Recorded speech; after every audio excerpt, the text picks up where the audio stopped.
Hey night traveler, welcome to the Stealth Podcast. Here, you'll hear chilling stories to help you drift off or keep you awake. If you're into that vibe, hit subscribe and turn on notifications. Now, kill the lights, put your headphones on, and let's hit the road. My name is Cordell Matheson. I'm 43 years old, and I live in Asheville, North Carolina. I've been doing the van life thing for about 3 years now. It started as a way to escape the rat race, but it turned into something I genuinely love. My van's a 2015 Ford Transit that I converted myself. Solar panels on top, a little bed in the back, some storage, and a portable stove. Nothing fancy, but it's mine. My girlfriend, Iris, she's 39, and she joined me about 8 months ago. We met at a Vanlife meetup in Chattanooga, and honestly, she just gets it. She's from Portland originally, one of those free spirit types who sold everything to hit the road. We've been traveling the Southeast together ever since, documenting our trips on a YouTube channel that's got maybe 2,000 subscribers. Not exactly viral, but we're building something.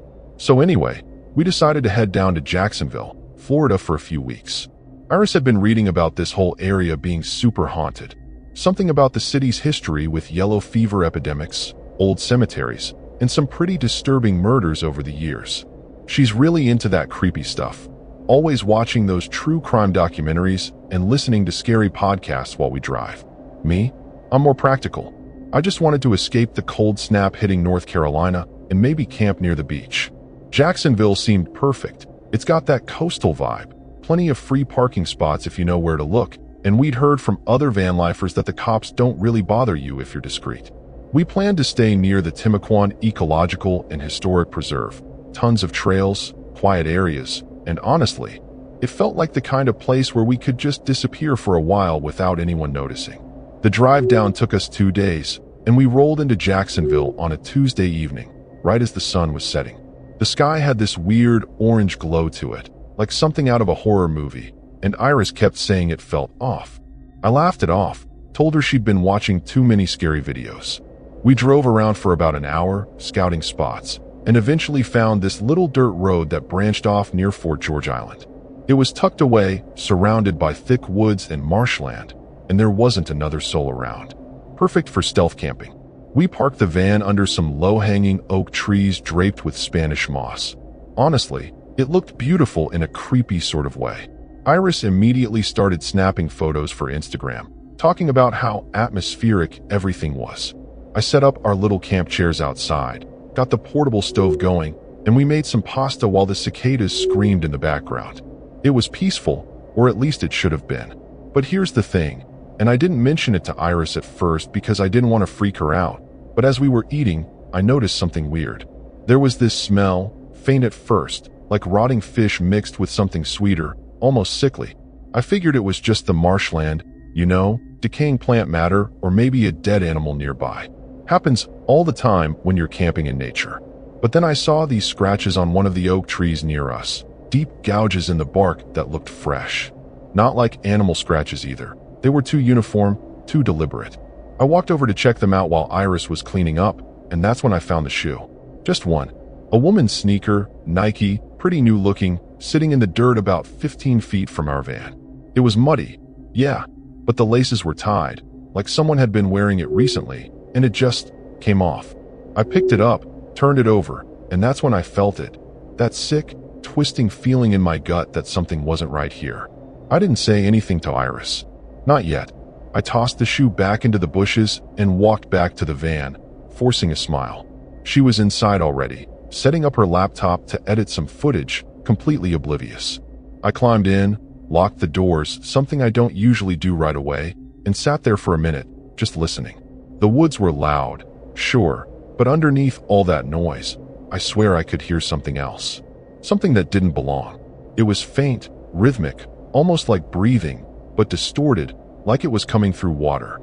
I told myself I was being paranoid, that the drive had me tired and my mind was playing tricks. But deep down I knew we shouldn't have parked here. And as I looked at Iris, headphones on, smiling at her screen, completely unaware, I realized that whatever was out there in those woods, it already knew we were here. We settled in for the night around 10, and honestly, everything seemed fine at first. Iris fell asleep pretty quick. She always does. Out like a light the second her head hits the pillow. Me? I'm a lighter sleeper, especially in new places. I laid there in the dark, staring at the van's ceiling, listening to the sounds outside.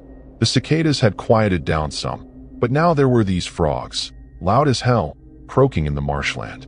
Normal stuff. I kept telling myself that. Just normal camping noises. But my mind kept drifting back to that shoe, those scratches on the tree. I grabbed my phone and did what any paranoid person would do. I started Googling. Jacksonville, Florida murders, Fort George Island deaths, stuff like that.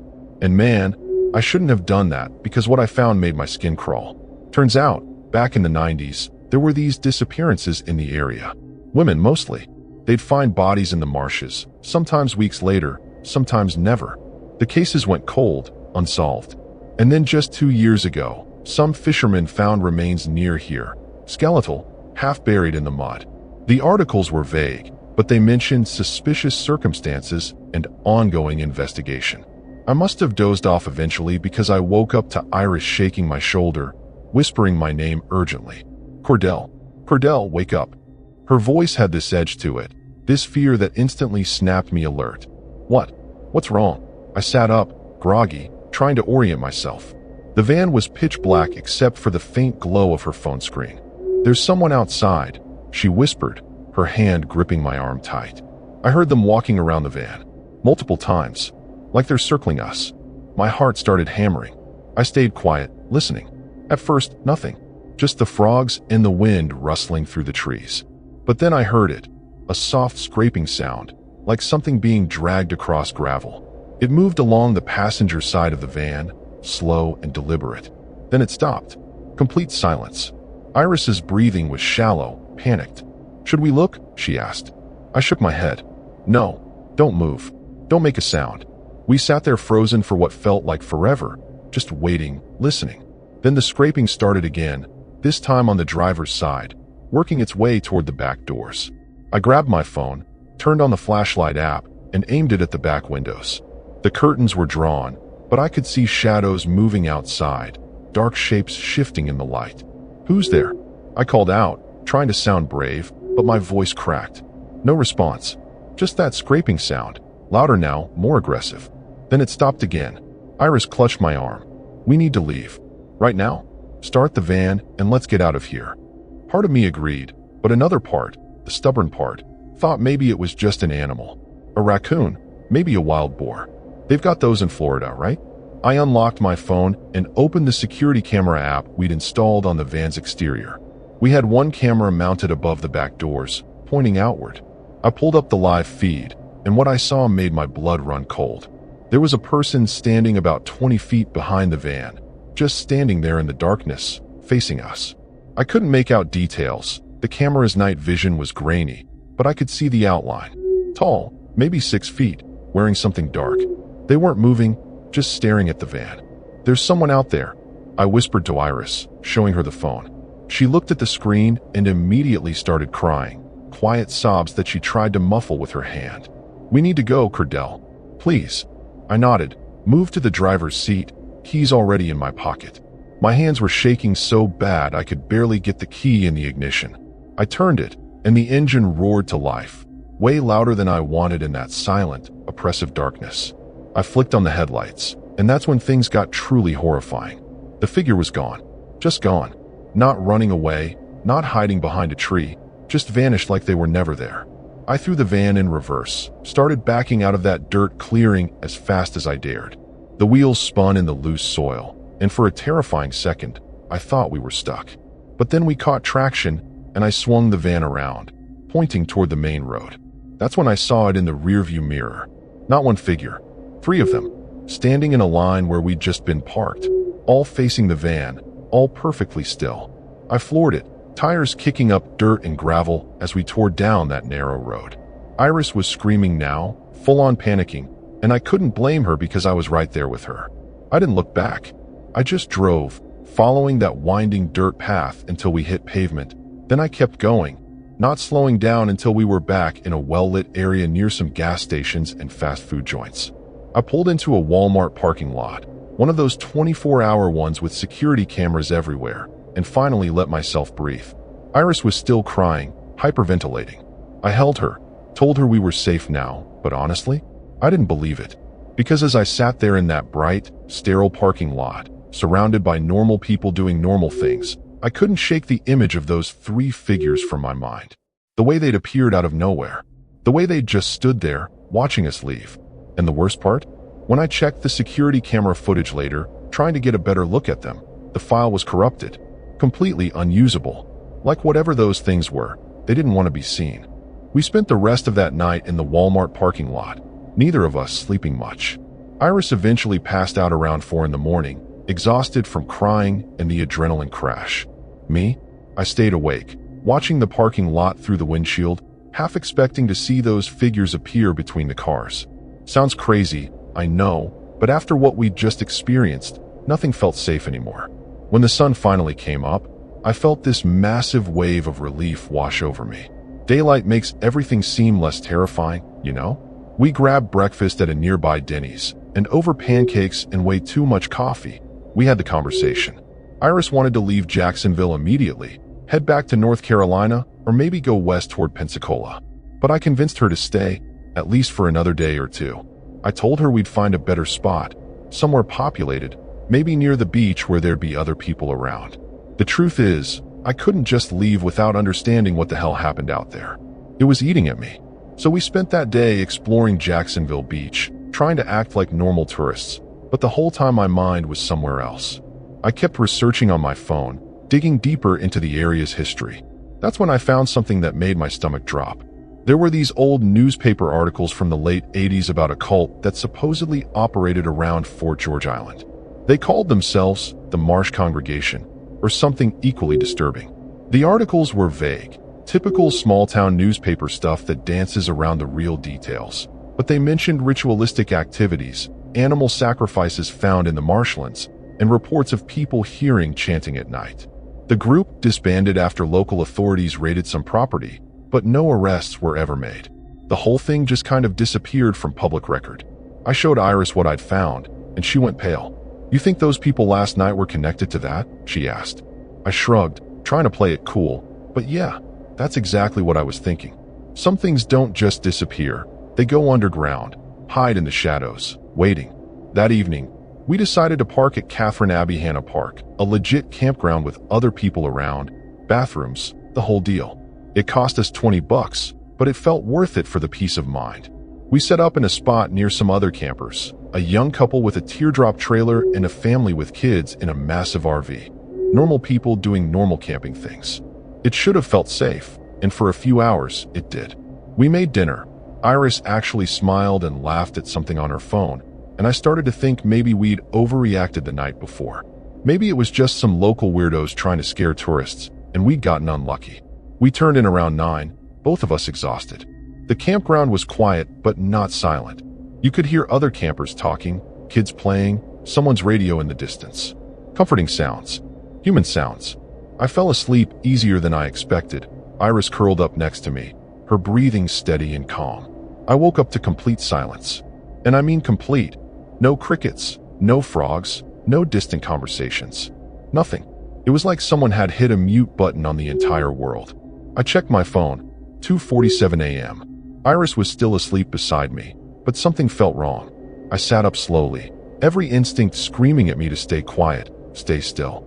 That's when I noticed the smell again. That same sickly sweet rot we'd encountered at Fort George Island. It was faint but unmistakable, seeping into the van from outside. My heart started racing. I moved to the front seats as quietly as possible and peeked through the curtains. What I saw made me question my own sanity. The campground looked completely abandoned. The RV that had been parked next to us, gone. The teardrop trailer, gone. Every single vehicle except ours had vanished. The picnic tables, the fire pits, even the goddamn trash cans, all gone. It was just our van sitting in the middle of an empty dirt lot, surrounded by those same oak trees dripping with Spanish moss. I must have made some noise because Iris woke up, groggy and confused. "What's happening?" she mumbled. I didn't know how to answer that. I didn't know what was happening. "Stay here," I told her, grabbing my flashlight. "I'm going to check outside." She grabbed my wrist. "Don't you dare leave this van, Cordell. Don't you dare." But I had to know. I had to understand what the hell was going on. I unlocked the door as quietly as possible and stepped out into the night. The air was thick, humid, pressing against my skin like a wet blanket. I turned on my flashlight and swept it across the empty lot. Nothing. No tire tracks, no evidence that anyone had ever been here except us.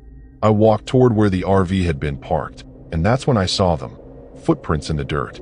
Dozens of them, maybe hundreds, all circling our van in these tight, overlapping patterns. Bare footprints. Human-sized but wrong somehow. The toes too long, the spacing off. And they were fresh, still sharp and defined in the loose soil. I heard Iris scream from inside the van, and I spun around just in time to see a face pressed against the back window, pale and distorted, watching her with eyes that reflected my flashlight like an animal's. I ran back to the van faster than I've ever moved in my life, yanking open the driver's door and jumping inside. Iris was in the back, pressed against the far wall, pointing at the rear window with a shaking hand. It was right there, Cordell, right there looking at me. But when I looked, there was nothing. Just darkness and those damn oak trees swaying in a breeze I couldn't feel. I locked all the doors, double-checked them, then climbed into the back with her. She was trembling, tears streaming down her face, and honestly, I wasn't far behind. "We're leaving. Right now," I said, moving back to the driver's seat. But when I turned the key, nothing happened. The engine didn't turn over, didn't even click. Just dead silence. I tried again. Nothing. The battery had been fine. We'd been running everything off solar and barely using the starter. No, no, no. I muttered, trying again and again, pumping the gas, jiggling the key. Completely dead. Iris was hyperventilating now, on the verge of a full panic attack. I grabbed my phone to call for help. AAA, the police, anyone. But there was no signal. 0 bars. I checked hers too. Same thing. We were completely cut off. Okay, we're going to be fine, I said, more to convince myself than her. We'll wait until morning. There'll be other campers coming in, park rangers doing their rounds. We just need to wait it out. But even as I said it, I knew something was fundamentally wrong with that plan. This wasn't the campground anymore, not the real one, anyway. This was something else, somewhere else, and we were trapped in it. I pulled out our camping knife, the biggest one we had, and kept it in my hand. Iris grabbed the pepper spray from her bag. We sat there in the dark, backs against each other, watching the windows, waiting for whatever came next. Around 3:30, we heard the singing. It started low and distant, coming from somewhere in the woods beyond the clearing. Multiple voices, men and women, chanting in unison. I couldn't make out the words. They weren't in English, or if they were so distorted I couldn't recognize them. The melody was wrong too, discordant and unsettling, like it was designed specifically to make you uncomfortable. It got closer, slowly, methodically, and with it came the sound of footsteps. Lots of them. I peeked through the front windshield and saw lights moving through the trees, torches or flashlights, maybe 15 or 20 of them, arranged in a line, advancing toward the van. "They're coming," Iris whispered, her voice barely audible. "What do we do?" I didn't have an answer. Fighting wasn't an option. There were too many of them. Running wasn't an option. We were surrounded by marshland and forest, and in the dark, we'd be at their mercy. So we did the only thing we could. We hid. I pulled Iris into the storage compartment under the bed. It was cramped and uncomfortable, but it was the only space in the van that wasn't immediately visible from the windows. We squeezed in together, pulling the panel shut above us, and laid there in complete darkness, barely breathing. The singing got louder, closer, until it sounded like it was right outside the van. Then it stopped. Total silence again. I could feel Iris shaking against me, her hand gripping mine so tight it hurt. Then came the knocking. Slow, deliberate knocks on the side of the van, moving from the front to the back, like someone was methodically checking every panel. Knock, knock, knock. Then a voice, low and raspy, speaking in that same language we'd heard in the chanting. It sounded old, ancient even, like something that shouldn't still be alive. The voice moved around the van, and others joined it, creating this horrible chorus of whispers and mutters. I heard the door handles jiggling, someone trying to get in. Thank God I'd locked them. Then everything went quiet again. For maybe 30 seconds, there was nothing. I thought maybe they'd left, moved on, given up. But then the van started rocking. Gently at first, like someone was pushing on it, testing its weight. Then harder, more violent, like they were trying to flip it over. Iris was crying silently, biting her hand to keep from screaming. I held on to her, held on to the sides of the compartment, praying the van wouldn't roll. The rocking intensified, and I could hear them now, grunting, straining, coordinating their efforts. The van tilted up on two wheels, balanced there for a terrifying moment, and I thought, this is it. We're going to die in here, crushed or dragged out, and God knows what else. But then it slammed back down, all four wheels hitting the dirt with a bone-jarring thud. And just like that, the rocking stopped. The voices stopped. Everything stopped. We laid there in that compartment for hours, too terrified to move, too terrified to even breathe properly, waiting for dawn and praying it would actually come. When light finally started seeping through the cracks around the storage panel, I cautiously pushed it open. My entire body ached from being crammed in that tiny space for hours, and Iris could barely move, her legs numb from the position we'd been in. I climbed out first, every muscle screaming, and helped her out. The van was trashed. I mean, completely destroyed inside. Our stuff was everywhere, clothes ripped and scattered, food containers smashed open, the laptop shattered on the floor. But here's the thing that really messed with my head. It looked like it had been done from the inside. Like something had been in here with us, tearing everything apart while we hid below. The windows were still intact, the doors still locked from the inside. There was no way anyone could have gotten in, but the evidence was right there. And on every window, smeared in what looked like mud or something darker, were symbols. Crude drawings of circles and lines and shapes that hurt to look at too long. I unlocked the door and stepped outside into the morning light, and I swear I almost collapsed from relief. The campground was back. The RV was there, the teardrop trailer, the family with kids.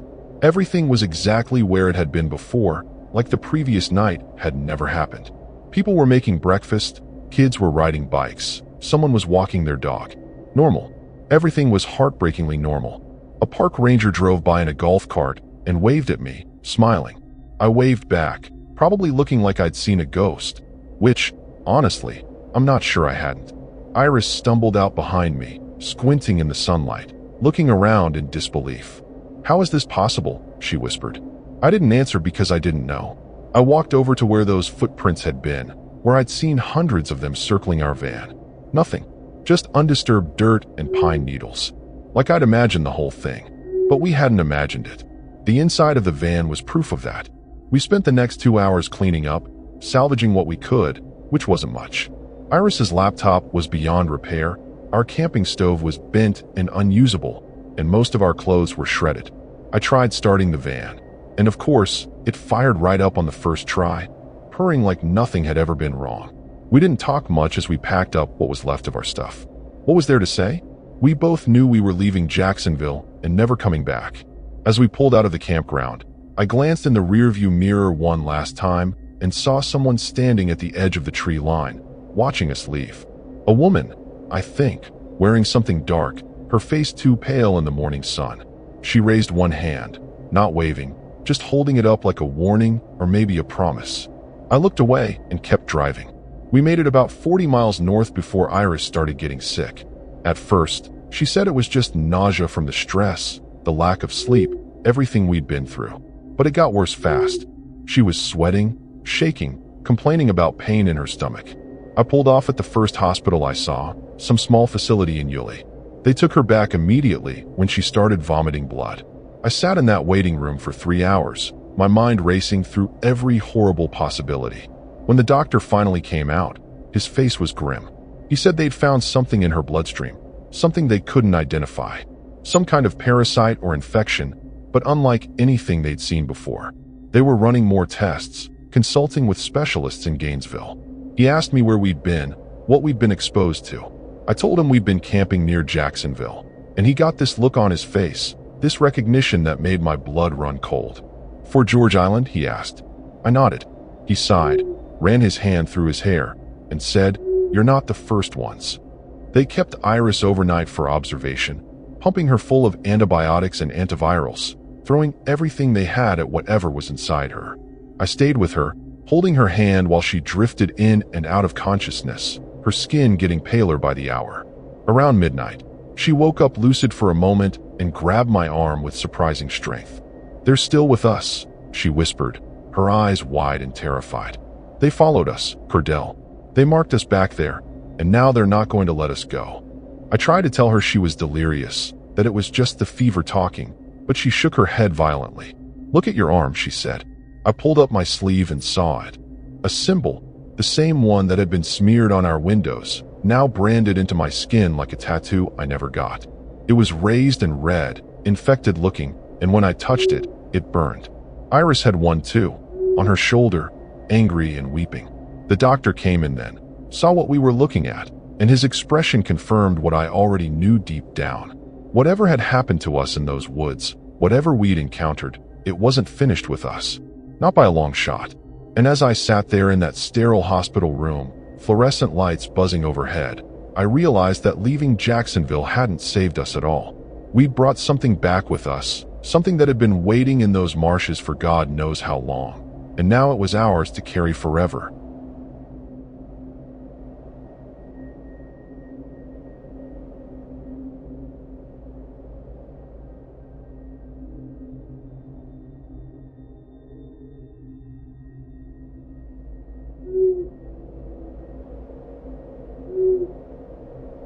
My name is Vera Blackwell. I'm 52 years old, and I live in Savannah, Georgia.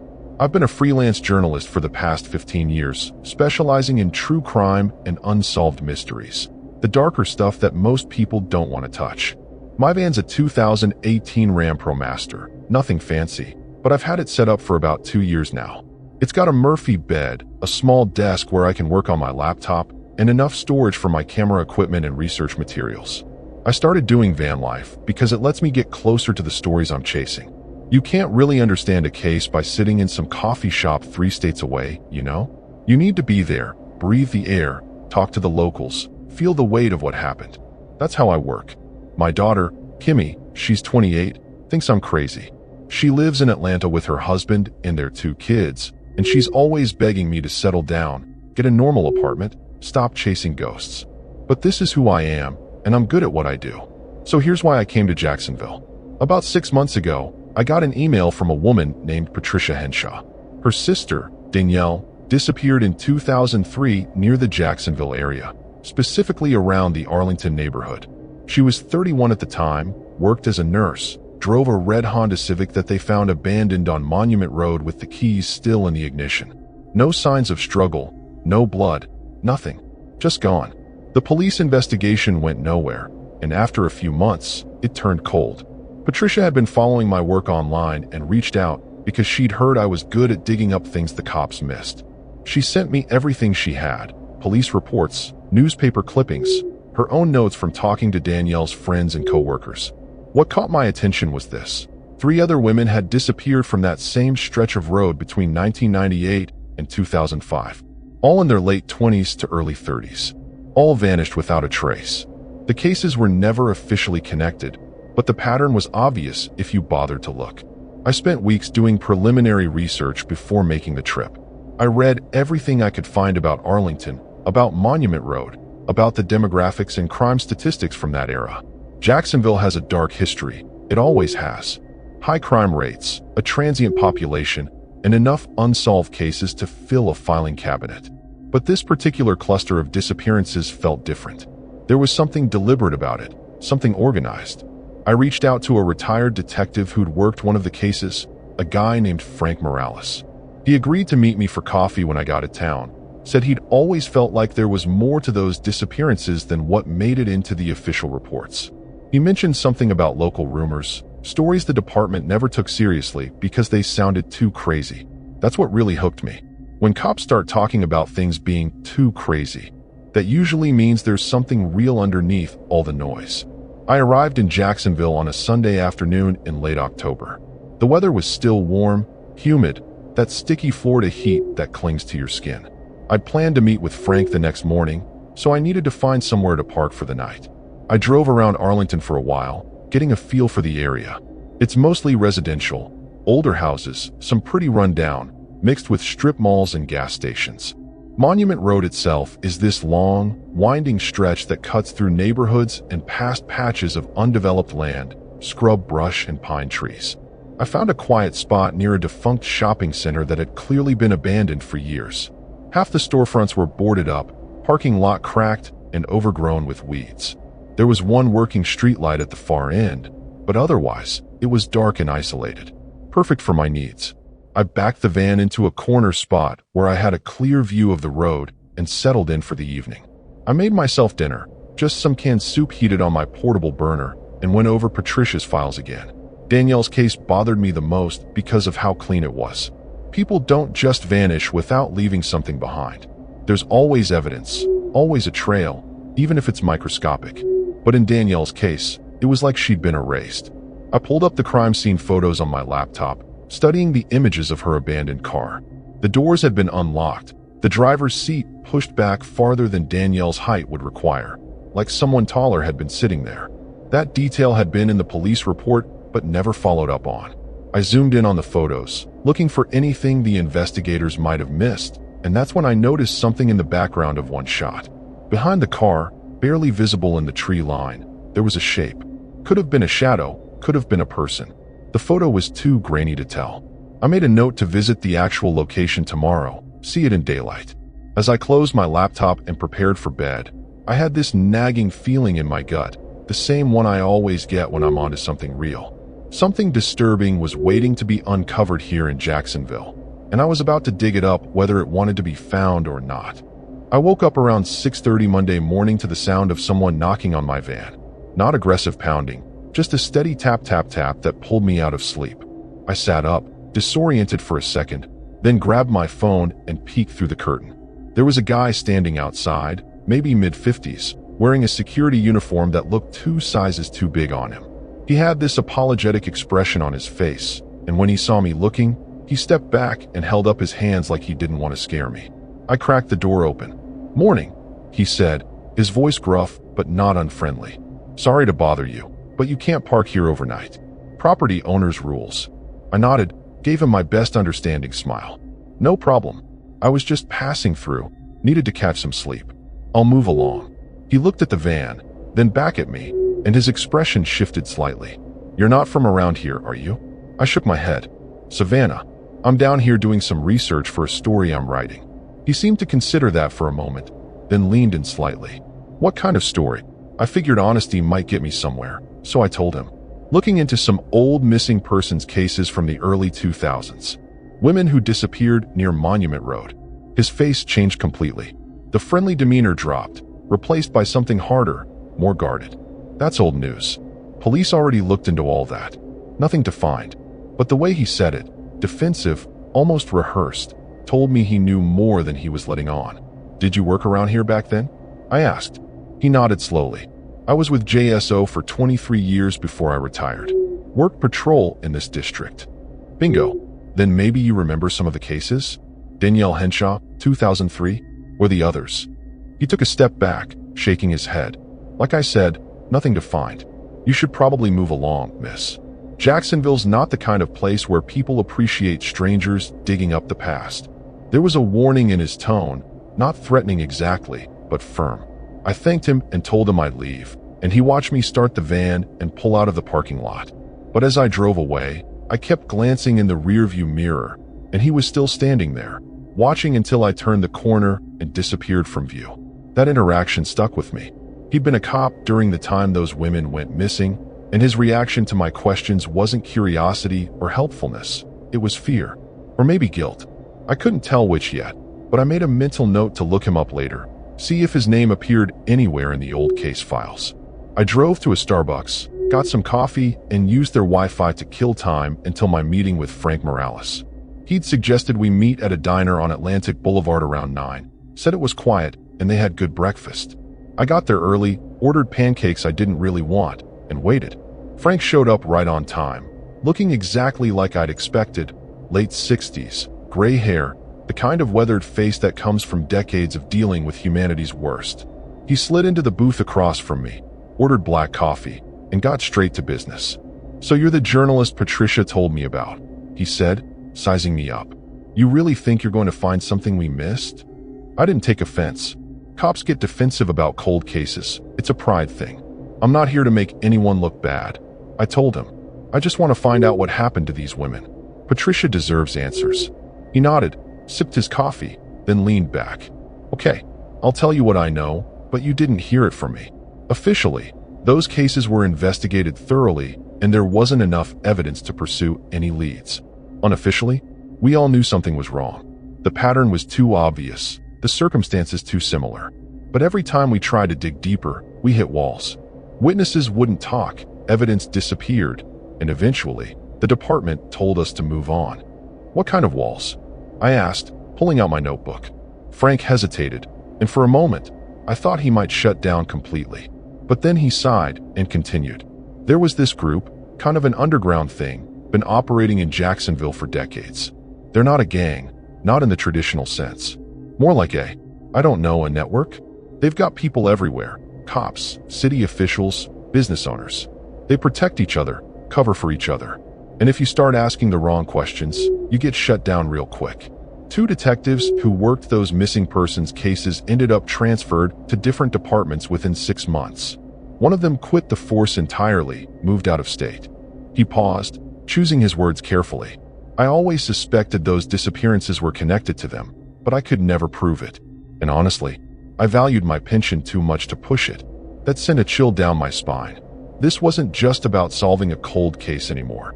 This was about exposing something systemic, something that had been protected for years. Frank gave me a few names, people he thought might talk if approached carefully, and locations where some of the women were last seen. As we finished up and he prepared to leave, he grabbed my wrist gently and looked me dead in the eye. Be careful, Vera. I mean it. These people don't mess around.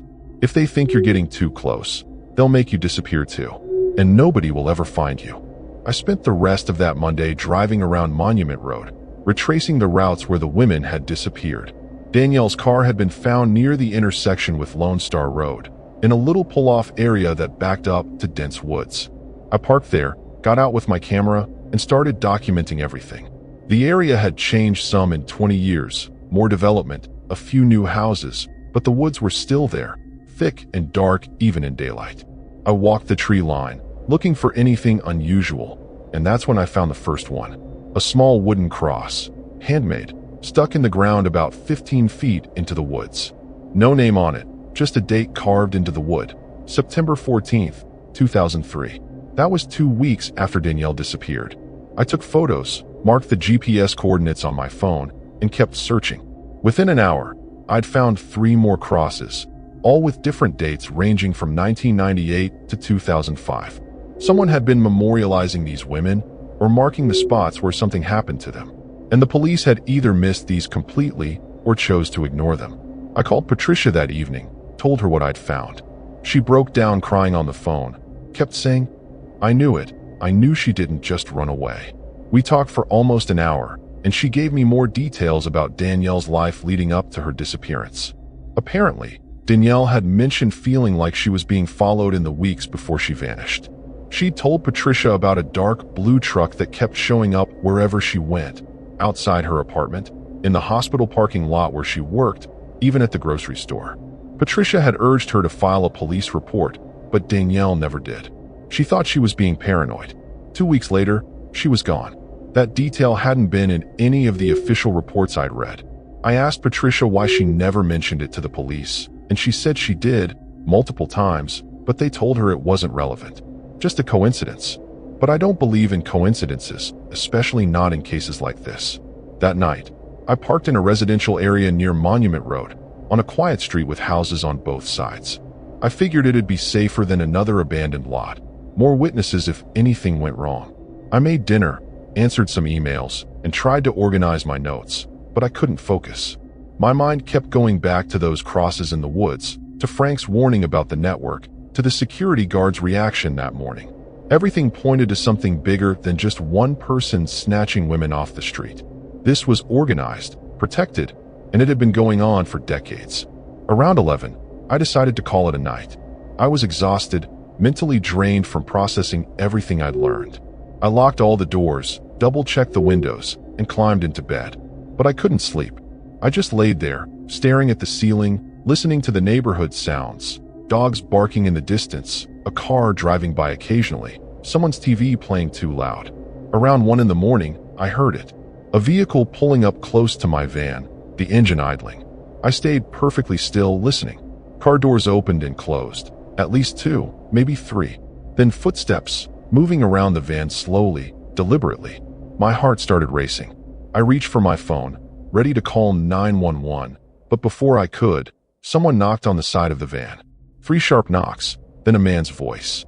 "Vera Blackwell, we know you're in there. We need to talk." I didn't respond, didn't move. The voice continued. "You've been asking questions about things that don't concern you. People around here don't appreciate outsiders stirring up trouble. You need to pack up your little investigation and leave Jacksonville tonight." I stayed silent, barely breathing. Another voice, different, younger. "We're not playing around. We know where your daughter lives in Atlanta. Kimmy, right? Married to David? 2 kids, Emma and Josh. Pretty family." My blood turned to ice. They were threatening my family. These bastards were threatening my family. I grabbed my phone and yelled through the van wall. "I'm calling the police right now." There was laughter outside, multiple voices, mocking. "Go ahead," the first voice said. "Call them.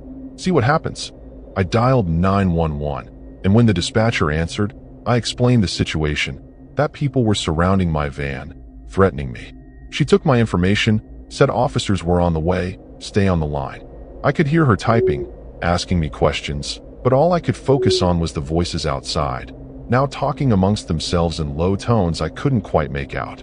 Then the footsteps moved away, car doors opened and closed again, and the vehicle drove off. Just like that. Gone. I stayed on the line with the dispatcher, and about 10 minutes later, a JSO patrol car pulled up, lights flashing. 2 officers got out, knocked on my door, and I opened it, still shaking. I explained everything. The threats, the mention of my daughter, all of it. They took notes, looked around the area, but of course, there was nothing to find. No vehicle, no suspects, nothing. One of the officers, a woman in her 30s, seemed genuinely concerned. The other, an older guy with a gut and a bored expression, kept asking me if I'd actually seen anyone or if I just heard voices. Like he was trying to suggest I'd imagined the whole thing. When I mentioned I was in town investigating the old missing persons cases, his demeanor changed completely. Got cold, dismissive. He told his partner they were done here, nothing they could do without a description or evidence of a crime. As they left, the female officer slipped me her card and whispered, "Leave town." Seriously, they weren't bluffing. And then she was gone, leaving me alone in that dark residential street, realizing I'd just kicked a hornet's nest I might not survive. I didn't sleep at all that night. I sat in the driver's seat with my keys in the ignition, ready to bolt at the first sign of trouble. Every car that drove past made my heart jump. Every distant sound had me on edge. Around 5 in the morning, I finally accepted that sleep wasn't happening and decided to do something productive with my fear. I pulled out my laptop and started digging into property records for the area around Monument Road. If this network Frank mentioned was real, there had to be a connection somewhere. Properties owned by the same people, businesses linked together, something. I spent hours going through public records, cross-referencing names from the old case files with current property owners. And that's when I found it. A warehouse on Firestone Road, about 2 miles from where Danielle's car was found, owned by a company called Meridian Holdings LLC. The name meant nothing to me at first, but when I dug deeper, I found that Meridian had been involved in multiple properties across Jacksonville, including several that had been flagged in old police reports for suspicious activity, noise complaints, reports of people coming and going at odd hours, that kind of thing. What really caught my attention was this. The registered agent for Meridian Holdings was a lawyer named Vincent Cordray, and Vincent Cordray's name appeared in the case files as the attorney who'd represented several people questioned in connection with the disappearances. He'd gotten them all released without charges. I pulled up his photo from the Florida Bar website, late 50s, clean-cut, expensive suit.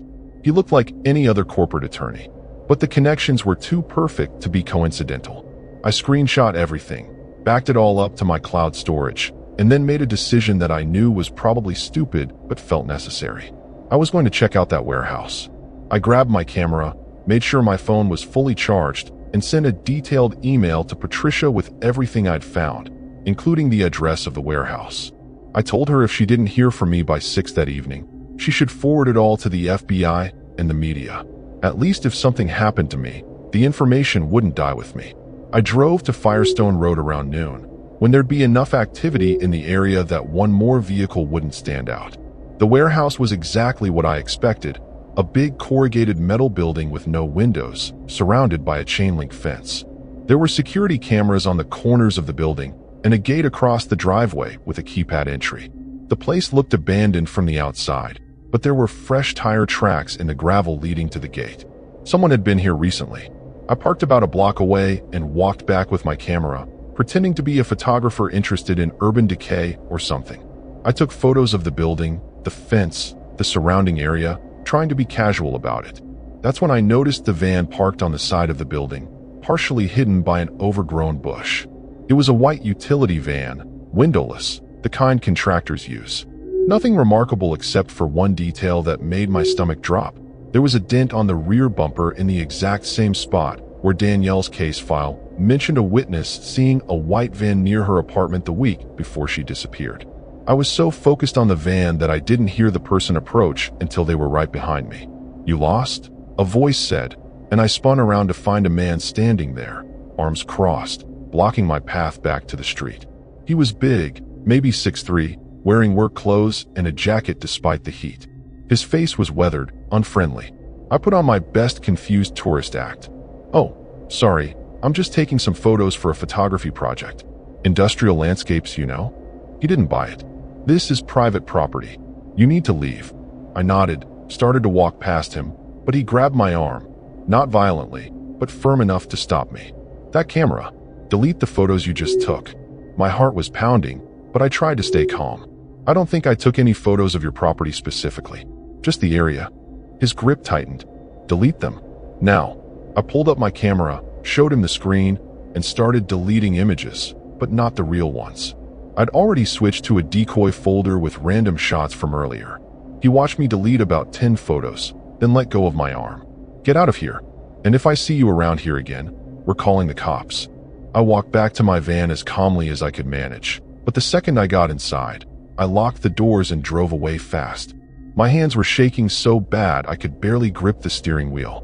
I'd been made. They knew I was investigating, and now they knew what I looked like. I drove aimlessly for about 20 minutes, just trying to calm down and think. I needed to go to the police with what I'd found, but after last night, I wasn't sure who I could trust. Frank had said the network had people everywhere. What if I went to the wrong person and ended up making things worse? I decided to call the female officer who'd given me her card, hoping she might be one of the good ones. She answered on the third ring, and when I explained what I'd discovered and what had just happened, she was quiet for a long moment. Then she said, "Meet me at the Walmart on Blanding Boulevard in 30 minutes. Park near the garden center, and we'll talk in my personal car. Don't tell anyone else about this." That should have been a red flag, meeting in secret like that, but I was desperate. I needed an ally, someone inside the system who could help me. I got to the Walmart early and parked where she'd told me. About 10 minutes later, a blue Honda sedan pulled up next to me, and the officer, her name was Rachel Simmons, according to her card, motioned for me to get in. I climbed into her passenger seat, and she immediately started driving, pulling out of the parking lot and heading toward the highway. "Where are we going?" I asked, suddenly nervous. She glanced at me, and her expression was grim. "Somewhere we can talk without being watched. Vera, you need to understand something. The people you're investigating aren't just criminals. They're connected to law enforcement, to the courts, to city government. They've been operating here for over 30 years, and they're very good at making problems disappear." She paused, merged onto I-295, and continued. "Those women who vanished? They weren't random. They were targeted. Nurses, teachers, social workers. Women who worked in positions where they might have seen something they shouldn't have. And when they started asking questions or became liabilities, they were removed." My mouth went dry. "Removed how?" Rachel's hands tightened on the steering wheel. "There's a place they take them. Out in the woods, past where the city ends. I've heard stories from other cops, whispers over the years. Nobody talks about it openly because the people who do end up transferred or worse. But it's real. And if you keep pushing this investigation, Vera, you're going to end up there too." Rachel drove us to a rest stop about 40 minutes outside Jacksonville, somewhere isolated where we could talk freely. She told me everything she knew, and it was worse than I'd imagined. The network wasn't just covering up disappearances, they were facilitating them. According to Rachel, there were at least a dozen people involved, including 2 current detectives, a judge, and several prominent businessmen. They used the warehouse on Firestone Road as a staging area, and from there, the women were taken to a property deep in the Osceola National Forest. Rachel had never been there herself, but she'd heard enough details over the years to paint a picture. The women were kept alive for a while, used in ways she didn't want to specify, and then disposed of in the forest where their bodies would never be found. The soil there was acidic, the wildlife abundant. Nature did the cleanup for them. She tried to investigate once, years ago, but her supervisor shut her down immediately and threatened her career if she kept digging. When she finished talking, I sat there in stunned silence. This wasn't just a story anymore. This was a horror that had been operating under everyone's noses for decades. "Why are you telling me this?" I finally asked. "Why help me now?" Rachel looked at me with tears in her eyes. "Because I'm tired of being complicit. I became a cop to help people, not to look the other way while women are murdered. And because last year, my niece moved to Jacksonville for nursing school. She's 24, looks a lot like those missing women. I see her face every time I think about what happened to them, and I can't stomach it anymore. If you're brave enough to expose this, I want to help you. But we have to be smart about it. We can't go through local channels. It'll get buried. We need to take this straight to the FBI field office in Tampa or the state attorney general." I agreed, and we started making a plan. I'd compile everything I had. The crosses, the property records, the photos of the warehouse, Frank's testimony if I could get him on record, and Rachel would provide her insider knowledge and any documentation she could access without raising suspicion. We drove back to Jacksonville, and Rachel dropped me off at a different Walmart, told me to find somewhere public to park for the night and keep my phone on. She'd reach out tomorrow with more information. I watched her drive away, feeling both hopeful and terrified. For the first time since I'd arrived in Jacksonville, I felt like I might actually be able to crack this case open. But I also knew the danger had just multiplied tenfold. These people had killed before, had made women vanish without a trace, and now I was directly threatening their operation. I found a busy shopping center with 24-hour businesses and parked among a bunch of other vehicles. I tried to work on organizing my evidence, but I couldn't concentrate. My mind kept drifting to worst-case scenarios. What if they found me tonight? What if they'd already gotten to Rachel? What if I'd just put my daughter in even more danger by digging deeper instead of backing off? Around 9 that night, my phone rang. Unknown number. I almost didn't answer, but something made me pick up. It was Patricia, Danielle's sister, but her voice was wrong, shaky, scared. "Vera, they came to my house. 2 men. They said if you don't stop investigating and leave Jacksonville by tomorrow morning, they're going to hurt my family. They know where my kids go to school. Vera, they know everything." She was crying now, barely coherent. "I'm so sorry. I know I asked you to help, but I can't risk my children. Please, just stop. Just let it go." The line went dead. I sat there holding the phone, rage and fear competing inside me. These bastards were threatening everyone connected to me, using families as leverage to keep their secrets buried. I wanted to run. Every instinct screamed at me to start the van and drive north until I was out of Florida, out of the South, somewhere far away where this nightmare couldn't reach me. But then I thought about Danielle, about those crosses in the woods, about how many other women had died because people like me chose to walk away when things got scary. I made my decision. I wasn't leaving. Not yet. I called Rachel on her cell, but it went straight to voicemail. I tried 3 more times over the next hour. Nothing. That sick feeling in my stomach intensified. Something was wrong. I pulled up the local news website, refreshing it obsessively, looking for any reports of officer-involved incidents. Around midnight, a breaking news alert popped up. JSO officer involved in single vehicle accident on I-95. My hands shook as I clicked the article. Officer Rachel Simmons, 34, had crashed her personal vehicle into a concrete barrier. She was in critical condition at UF Health Jacksonville. The article said preliminary investigation suggested she'd fallen asleep at the wheel, but I knew better. They'd gotten to her. They tried to kill her to keep her quiet. I grabbed my laptop and started uploading everything. Every photo, every document, every note, to multiple cloud services and emailing it to journalists I knew, to the FBI tip line, to anyone who might listen. If they were coming for me next, at least the information would survive. I was so focused on uploading files that I didn't notice the van that had parked behind me, blocking me in, until I heard the knock on my door. Multiple people this time, surrounding my van. The same voice from the other night. "Last chance, Vera. Come out peacefully, and we'll just have a conversation. Make this difficult, and it's going to be a lot worse for everyone." I looked around desperately. The shopping center was empty now. All the stores closed except for a distant gas station. No witnesses. No help coming.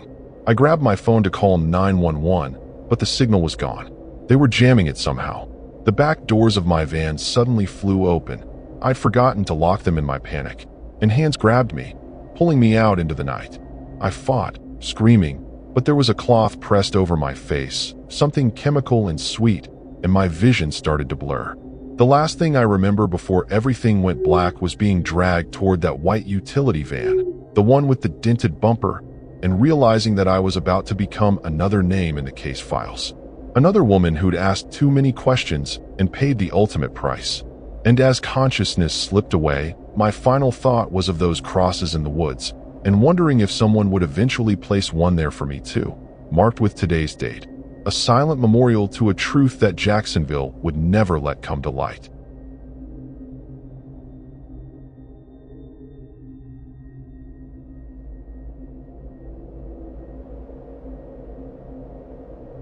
My name is Gerald Hawthorne. I'm 43 years old, and I live in Savannah, Georgia. I've been doing this van life thing for about 2 years now. Converted a 2015 Ford Transit myself, and honestly, it's been the best decision I ever made after my divorce. My buddy Marcus, he's 38, lives back in Savannah too, and he convinced me to take this trip down to Jacksonville. Said we needed to check out some spots near the St. Johns River, maybe do some fishing, clear our heads. Marcus had been going through his own mess with his job, so yeah, we both needed this. The drive down was pretty uneasy, if I'm being honest. Marcus kept talking about this documentary he'd watched about the bodies they'd found in Jacksonville over the years, stuff that happened near the river, in the woods, places where people just vanished. I told him to knock it off, that he was being paranoid, but the way he described it stuck with me. He mentioned something about a guy who'd dump his victims in really remote areas, places where vanlifers and campers would park overnight. Real disturbing stuff. I tried to laugh it off, but Marcus wasn't joking around. He had this look in his eyes, like he was genuinely scared but couldn't help himself from going anyway. We rolled into Jacksonville around sunset, and I gotta say, the city looked beautiful from a distance. But Marcus wanted to avoid the main camping spots, said they were too crowded and touristy. He'd found this place on some app, a dirt road off Heckscher Drive that led into the woods near the Timaquan Preserve. Sounded perfect for stealth camping, away from everyone, quiet. The kind of spot where you can actually hear yourself think, you know? So we headed that way, following his GPS through these winding roads that got narrower and darker the further we went. Trees started closing in on both sides, Spanish moss hanging down like curtains, and I remember thinking it looked almost too perfect, like something out of a horror movie. When we finally pulled into the clearing Marcus had marked, it was already dark. I mean pitch black, the kind of dark where your headlights only show you about 10 feet ahead, and everything beyond that is just nothing. We parked the van near some old concrete pillars. Looked like remains of an abandoned structure, maybe an old bridge or something. Marcus immediately got out to stretch, but I stayed inside for a minute, just looking around. Something felt off. The silence was too heavy, too thick.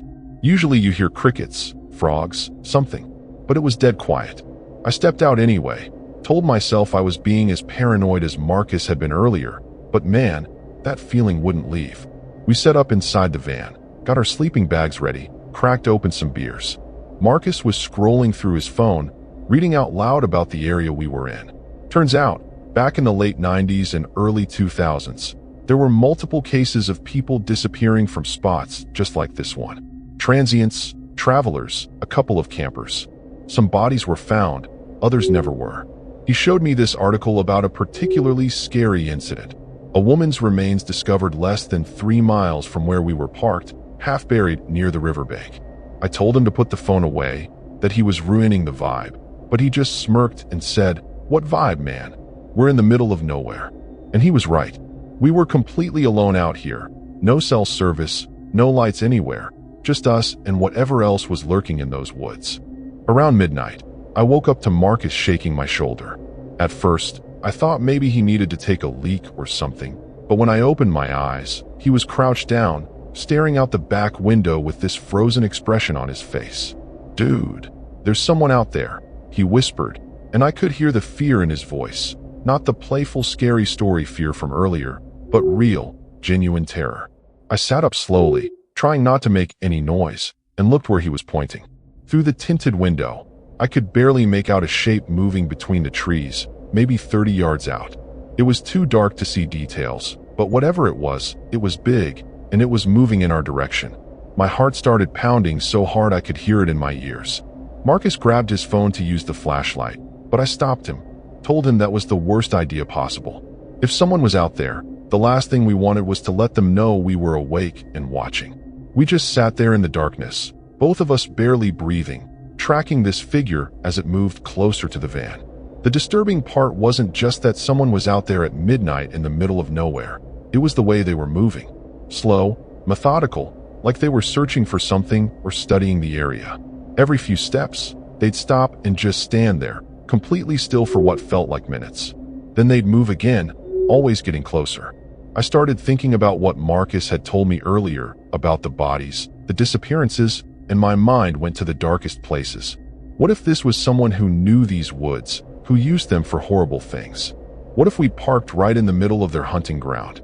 Marcus leaned close to my ear and whispered, "We need to start the van and get out of here." Part of me agreed, but another part knew that starting the engine would make a ton of noise and definitely alert whoever was out there.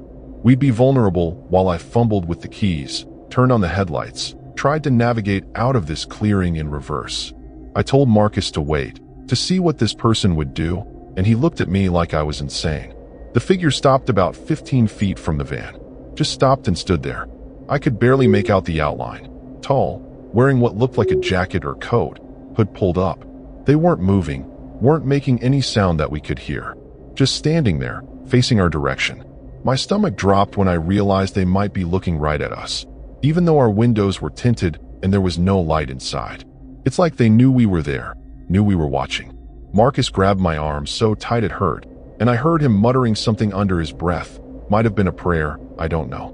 All I know is that every instinct in my body was screaming at me to run, to start that van and floor it out of there, but I was paralyzed, just staring at this scary presence that had invaded our little bubble of safety.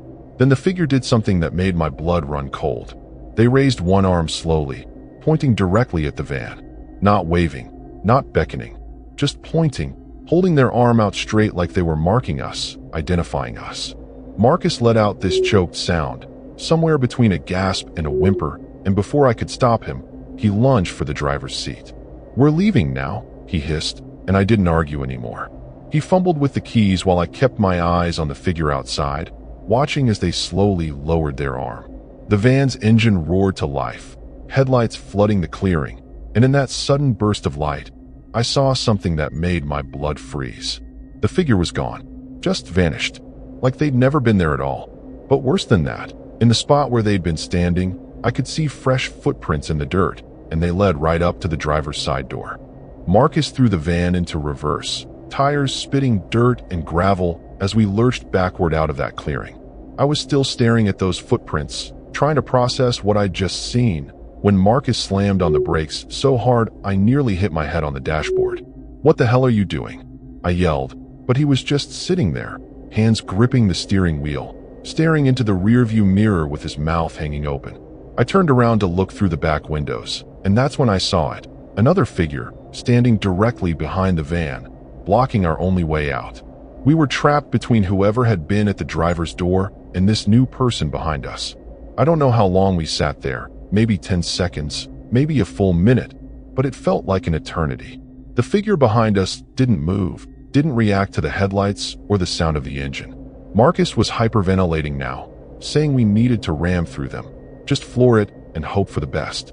But something in me, some stupid part of my brain that was still trying to be rational, said we couldn't just run someone over, even if they were terrorizing us. What if it was just a homeless person or someone who needed help? What if we killed an innocent person because we panicked? I grabbed Marcus's shoulder and told him to wait, to honk the horn, to try and scare them off first. He looked at me like I'd lost my mind, but he laid on the horn anyway. 3 long blasts that echoed through the trees. The figure behind us tilted their head, like a dog hearing a strange sound, but they didn't move away. If anything, they took a step closer to the van. That's when Marcus lost it completely. He shifted into drive and punched the gas, steering hard to the left to go around the person at the driver's door. We crashed through some brush, branches scraping against the sides of the van with this awful screeching sound, and for a second I thought we were going to flip over. But Marcus kept control, got us back onto the dirt road, and we were moving, actually getting away from that disturbing nightmare. I looked back through the rear window, expecting to see those figures chasing us, or at least watching us go, but there was nothing. Just darkness and trees, like the whole thing had been some kind of hallucination. We drove for maybe 5 minutes in complete silence, both of us trying to catch our breath and make sense of what just happened. Marcus kept checking the mirrors, making sure nobody was following us, while I tried to get my hands to stop shaking. That's when we saw the lights up ahead, red and blue, flashing through the trees. Police. My first thought was relief, like thank God, we can tell someone what happened, get some help. But as we got closer, I saw there were multiple patrol cars blocking the road, and officers standing around with flashlights. Marcus slowed down, rolling down his window as a cop approached us. The officer looked tired, maybe annoyed, and he asked us what we were doing out here this time of night. Before I could answer, Marcus blurted out the whole story. The figures, the pointing, the footprints, everything. The cop's expression changed. Not to concern or alarm like I expected, but to something else. Recognition maybe, or resignation. He called over another officer, an older guy with a gray mustache, and they had this quick conversation I couldn't quite hear. Then the older cop came to my window and asked us to step out of the van. My stomach dropped. We weren't being rescued, we were being detained. The cop explained that this area had been closed off since this morning, that there was an active investigation happening. When I asked what kind of investigation, he got real quiet for a second, then said, "We found remains this afternoon. Human remains, partially buried about half a mile from where you boys were probably parked." Marcus went pale. I felt like I was going to throw up. The cop continued, saying they'd been searching these woods for hours, and that we needed to come with them to answer some questions. But here's the thing that really scared me. When I asked if they'd seen anyone else out here tonight, if they'd encountered these figures we'd seen, both cops just looked at each other with these grim expressions and said, "No. You two are the only living people we've found in these woods tonight." They took us to a temporary command post they'd set up in a parking lot about 2 miles down the road. A couple of patrol cars, an unmarked sedan, and this big white tent where investigators were going through evidence or whatever. Marcus and I sat in the back of separate police cars for what felt like hours while they asked us the same questions over and over. Where exactly were we parked? What time did we arrive? Did we see any vehicles? Did we touch anything? Move anything? I kept telling them about the figures, about being surrounded, about those footprints leading right up to our door, but I could see the skepticism in their eyes. They thought we were just scared campers who'd let their imaginations run wild after hearing about the investigation. Around 3 in the morning, they finally let us out of the cars and brought us over to the tent. A detective, woman in her 50s named Ramirez, sat us down and showed us a map of the area spread out on a folding table. She pointed to several spots marked with red X's. Each one was a location where remains had been found over the past 25 years. 7 different sites, all within a 3-mile radius of where we'd been parked. This area, she said, tapping the map, has been a dumping ground for decades. We've known about it, but we've never caught anyone actively using it. Until maybe tonight. She looked at us hard when she said that last part, and I realized she was still considering whether we might be involved somehow. Marcus started protesting, getting loud, saying we were victims here, but I put my hand on his arm to calm him down. Detective Ramirez pulled out her phone and showed us a photo that made my blood run cold. It was taken earlier that day, a shoe, partially exposed in the dirt, and next to it, what looked like fabric from clothing. "We found this at 1400 hours, she explained. But here's what's disturbing. When our forensics team processed the site at 1800 hours, someone had been back. Fresh footprints all around the grave site, like someone was checking on it, making sure it hadn't been discovered." She swiped to another photo, boot prints in the dirt, the same kind of prints I'd seen outside our van. My mouth went dry. Marcus leaned forward, squinting at the photo, then looked at me with pure terror in his eyes. We were thinking the same thing. Whoever had been watching us, whoever had surrounded our van, they'd been out there checking on their burial sites. Ramirez asked if we'd be willing to go back to the location with them, show them exactly where we'd parked and where we'd seen the figures. Every fiber of my being wanted to say no, to get in that van and drive straight back to Savannah and never think about Jacksonville again. But Marcus, surprisingly, agreed before I could object. I think he needed closure, needed to prove to himself and to these cops that we weren't crazy, that what we'd experienced was real. So around 4:30 in the morning, we formed this little convoy, our van, 2 patrol cars, and Detective Ramirez's sedan, and headed back into those woods. The sun wouldn't be up for another hour, and driving back into that darkness felt like willingly walking into hell. When we reached the clearing, everything looked different with all the police lights and flashlights illuminating the area. Officers spread out immediately, some with metal detectors, others with these long poles they used to probe the ground. Marcus and I stood near the van, watching them work, and I showed Ramirez exactly where I'd seen the first figure standing. She walked over to that spot with her flashlight, and I heard her call out to the other officers. They'd found something, more footprints, fresh ones, and something else. She wouldn't let us get close, but I could see them photographing something on the ground, marking it with little yellow evidence flags. One of the younger officers came back to where we were standing and asked if we had any weapons in the van, any tools, anything sharp. I told him we had a fishing knife and a small hatchet for firewood. He asked to see them, and when I brought them out, still in their cases, and used, he seemed disappointed. That's when it hit me. They were still trying to figure out if we were suspects or witnesses, and that realization was almost as scary as everything else that had happened that night. The sun started coming up around 6, and with the daylight, the woods transformed from this nightmarish maze into just regular Florida wilderness. Palmetto bushes, pine trees, nothing particularly sinister about it. But that didn't make me feel any better, especially when I saw what the forensics team was uncovering about 50 yards from where we'd parked.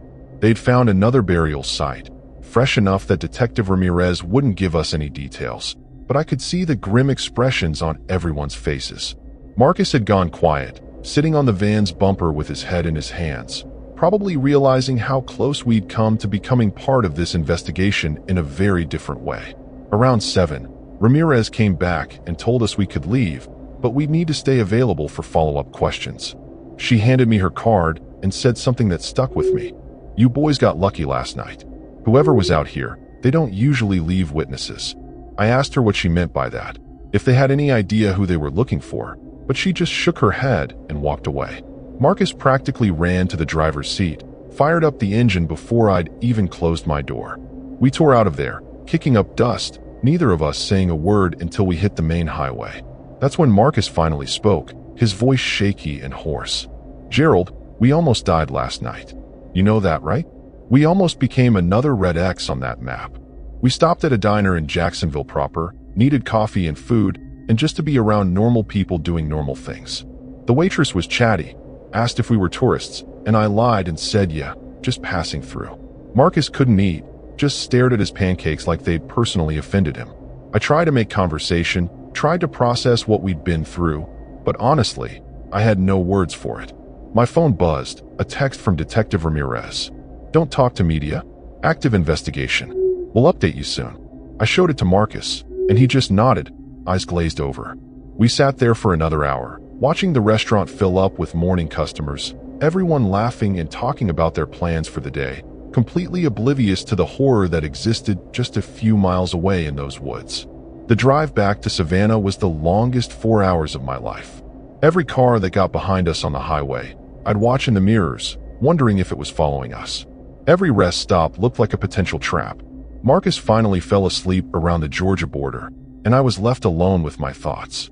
I kept replaying that moment when the figure pointed at us, that deliberate, calculated gesture. They knew we were there. They wanted us to know they knew. And the worst part? The cops never found anyone else out there that night. No suspects fleeing the scene, no vehicles, nothing. Whoever those people were, they'd vanished into those woods like ghosts, probably knowing every trail and hiding spot better than any search team ever could. When I finally pulled into my driveway in Savannah, It was late afternoon. Marcus woke up, looked around like he wasn't sure where we were, then just said, "Thanks," and got out. Didn't even wait for me to respond. Just walked to his car and drove off. I sat in my van for a long time after that, looking at this space that had been my home for 2 years, my sanctuary, my escape from the world. But it didn't feel safe anymore. It felt like a target, a vulnerability, a metal box that couldn't protect me from the real monsters that existed in the world. I got a call 3 days later from Detective Ramirez. They'd identified the remains, a missing person from 2 months ago, a traveler who'd been doing the van life thing just like me. They still hadn't found who did it, but they had DNA evidence and were building a case. She thanked me for our cooperation, said we probably saved lives by reporting what we saw, forcing the killer to abandon that dumping ground. But I didn't feel like a hero. I felt marked, like whoever had pointed at me that night had left something behind, some invisible stain that I couldn't wash off. I sold the van 2 weeks later and moved into an apartment downtown. Marcus and I don't talk much anymore. When we do run into each other, we just nod and keep walking, both of us carrying the weight of that night in Jacksonville, both of us knowing we'd looked evil in the face and somehow lived to tell about it.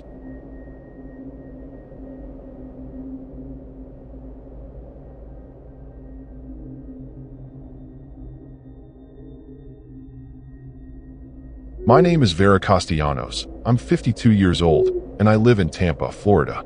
I've been traveling solo in my van for about 8 months now. It's a 2018 Ram ProMaster that I converted myself after my kids went off to college and my husband passed away from cancer. This lifestyle has given me freedom I never knew I needed, a way to process my grief while seeing parts of the country I'd only dreamed about. My daughter Elena, she's 28 and lives in Orlando. She worries about me constantly, calls me every other day to make sure I'm still alive. She thinks I'm crazy for doing this alone at my age, but I keep telling her I'm tougher than I look. I've been planning this trip to Jacksonville for weeks. There's this area along the Arlington River where I'd heard the sunsets were absolutely beautiful, perfect for photography, which is my new hobby. Elena had actually suggested it, sent me some Instagram posts from other vanlifers who'd stayed there. The spot looked peaceful, tucked away from the main roads, but still close enough to civilization that I wouldn't feel completely isolated. I'm not one of those hardcore boondockers who parks in the middle of nowhere. I like having a Walmart or a gas station within a few miles, just in case. So when I rolled into Jacksonville on a Wednesday afternoon in late October, I felt good about my choice, confident even. The drive from Tampa had been smooth, about 3 hours of highway, and then navigating through Jacksonville's sprawl until I found the turnoff Elena had marked on my map. It led down this quiet residential street that eventually dead-ended at a small parking area near the river. There were a few other cars there, people walking dogs, a couple having a picnic, normal stuff that made me feel safe. I parked near the back, away from the main activity, and spent the afternoon organizing my space, editing some photos from my last stop in St. Augustine, just enjoying the peace. Around 5, most of the day visitors started packing up and leaving, and by 6:30, as the sun was setting, I was the only vehicle left in the lot. That should have been my first warning, honestly, but the sunset was so gorgeous, all these oranges and purples reflecting off the water, that I convinced myself to stay. I made dinner, some pasta on my little propane stove, poured myself a glass of wine, and sat in my camping chair outside the van watching the sky fade to dark. A jogger passed by around 7:30, waved at me, and I waved back. A car pulled in briefly, headlights sweeping across the lot, then backed out and left. Normal evening stuff. But once full darkness settled in, the atmosphere changed. The temperature dropped fast, and this fog started rolling in from the river, thick and low to the ground. Within 20 minutes, I could barely see 15 feet in any direction. I packed up my chair and got back in the van, locked the doors, pulled my blackout curtains closed. That's when I heard it for the first time, a tapping sound, rhythmic and deliberate, like someone drumming their fingers on glass. I froze, listening hard, trying to figure out where it was coming from. Tap, tap, tap, pause, tap, tap, tap. It seemed to be moving around the van, first near the back doors, then along the passenger side, then up near the driver's window. My heart started racing. I grabbed my phone to call Elena, but I had no signal, which was strange because I'd had full bars just an hour earlier. The tapping continued, circling my van like someone was inspecting it, testing it, and all I could think about was how isolated I was, how nobody knew exactly where I'd parked, how that fog outside meant nobody could see me even if they drove past. The tapping stopped suddenly, and in that silence, I heard something far worse. The sound of my driver's side door handle being tried, slowly, deliberately, someone testing to see if I'd forgotten to lock it. I held my breath, pressing myself against the far wall of the van, as far from that door as I could get. The handle jiggled again, more insistent this time, and I could hear someone breathing on the other side of the metal. Heavy, labored breaths that fogged up my window. I wanted to scream, to turn on all the lights and make noise, but some instinct told me to stay quiet, to not let whoever was out there know I was awake and aware. My hand fumbled for the canister of pepper spray I kept in the center console, fingers shaking so badly I almost dropped it. The door handle stopped moving, and for a moment, I thought maybe they'd given up, moved on. Then I heard footsteps crunching on gravel, slowly circling to the back of the van. The back doors rattled violently, like someone was yanking on them with real force. I double-checked those locks before settling in for the night, but now I was second-guessing myself, trying to remember if I'd actually heard that click. The rattling stopped, replaced by a scraping sound, metal on metal, like someone was trying to pick the lock or pry the doors open. That's when panic really set in. This wasn't some curious person or a cop doing a welfare check. This was someone actively trying to get inside my van, and they weren't being subtle about it anymore. I crawled toward the driver's seat, thinking I could start the engine and get out of there, but my keys were in my purse somewhere in the back, and I'd have to turn on a light to find them. The scraping stopped abruptly, and everything went quiet again. Too quiet. I waited, counting my heartbeats, straining to hear any sound that would tell me where they'd gone. That's when I smelled it, cigarette smoke, drifting in through my roof vent that I'd left cracked open for air circulation. Someone was on top of my van. I could hear them moving up there, their weight shifting, making the whole vehicle rock slightly. A shadow passed over the vent opening, and I saw fingers, pale, dirty fingers, reaching down into the gap, trying to widen it. A voice came next, scratchy and wrong, speaking in this sing-song tone that made my skin crawl. "I know you're in there, lady. Saw you earlier with your wine and your fancy chair. You got food? You got money?" I didn't respond, couldn't respond. My throat had closed up completely. The fingers withdrew from the vent, and I heard footsteps moving across the roof toward the front of the van. They were heading for the windshield. I grabbed my phone again, desperately trying to get a signal, and that's when I noticed something horrifying. My battery was at 3%. I never let it get that low, always kept it charged, but somehow it had drained almost completely in the last hour. The footsteps stopped directly above the driver's seat, and I heard a thump, like someone had jumped down onto the hood. Through the windshield, I could see a shape in the fog, a person crouched there, face pressed against the glass. I couldn't make out features, just this dark silhouette, but I could feel their eyes on me, studying me through the darkness. Then they started laughing, not a normal laugh, but this high-pitched, disturbing cackle that echoed across the empty parking lot. They drummed their hands on the windshield, bang, bang, bang, over and over, and I realized they were trying to crack it, or at least scare me enough that I'd do something stupid. My phone died completely, screen going black, and I was left in total darkness except for the ambient glow from distant streetlights filtering through the fog. The person on my hood stopped laughing and went completely still. I could hear them breathing, could hear them shifting their weight, and then they spoke again, clearer this time. "This is my spot. Been my spot for years. You're in my home." That's when I remembered what Elena had sent me.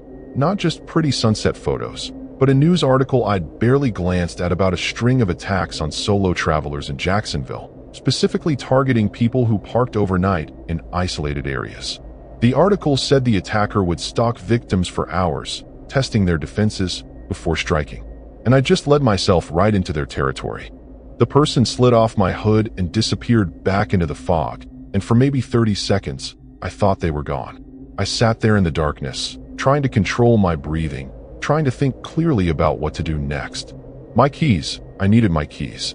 I felt around in the back, knocking over a water bottle, my hands sweeping across the floor mat until I finally found my purse wedged under the passenger seat.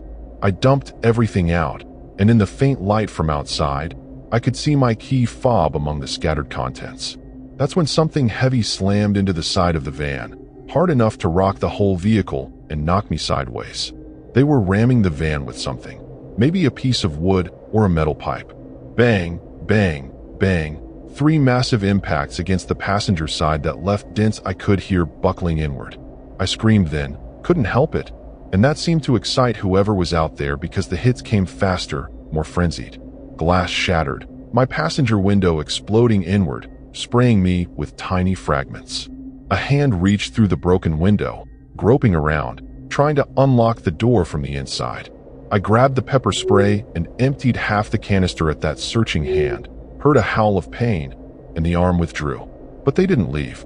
Instead, I heard them running around to the driver's side, and I knew I had maybe 5 seconds before they tried the same thing on that window. I jumped into the driver's seat, jammed the key into the ignition, and the engine roared to life. My headlights cut through the fog, illuminating the parking lot, and that's when I saw them. Not one person, but 3. 3 figures standing in front of my van, spread out in a line, blocking my only exit. They were all wearing dark clothes, hoods pulled up, and even with my high beams on them, I couldn't make out their faces clearly. The one in the middle, the tallest one, was holding what looked like a crowbar. The one on the left had a baseball bat. The one on the right was clutching their face where I'd sprayed them, but they were still standing there, still part of this sick blockade. My mind raced through options. I could try to drive through them, but what if I killed someone? What if this was all some horrible misunderstanding? That question got answered pretty quick when the one with the crowbar started walking toward my van, calm and deliberate, raising the weapon above their head. They weren't moving aside. They weren't going to let me leave. I slammed the van into reverse and floored it, tires screeching as I shot backward across the parking lot. I saw them scatter in my rearview mirror, heard the crowbar clang against the asphalt where my windshield had been a second earlier. I cranked the wheel, spinning the van around, shifted into drive, and punched it toward the exit. The figure with the baseball bat swung at my driver's window as I passed, spiderwebbing the glass, but not breaking it completely. I didn't stop, didn't slow down, just kept my foot on the gas until I hit the main road. My hands were shaking so badly I could barely steer.